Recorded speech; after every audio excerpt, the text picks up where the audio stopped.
रायपूर महामार्गावरील police station Gadegaon समोर मोटरसायकलचा ताबा सुटल्याने मोटरसायकल डिव्हायडरला आदळली। यात चालकाच्या पायाचे हाड मोडल्याची घटना उघडकीस आली आहे।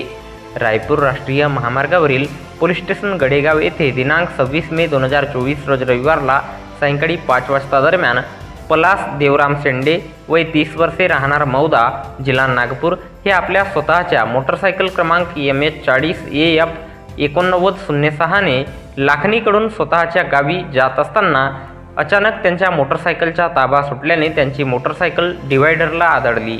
यात त्यांच्या पायाचा हाड मोडल्याने ते जखमी झाले। अपघाताची माहिती मिळताच कारधा पोलीस स्टेशनवर उभी असणारी जगद्गुरू नरेंद्राचार्य महाराज संस्थान रत्नागिरी नानिजधाम रस्त्यावरील अपघातग्रस्तांना अहोरात्र 24 तास विनामूल्य सेवा देणारी रुग्णवाहिका घटनास्थळी दाखल झाली। जखमी पलास यांच्या भावाच्या सांगण्यानुसार पोलीस उपनिरीक्षक धर्मराज सावरकर, गडेगाव पोलीस स्टेशनचे पोलीस सिपाही कैलास गायधने आणि रुग्णवाहिका चालक प्रमोद मोतुरे यांच्या मदतीने जखमीला व्यास हॉस्पिटल भंडारा येथे उपचाराकरिता दाखल करण्यात आले आहे। येथे त्यांच्यावर उपचार सुरू आहेत।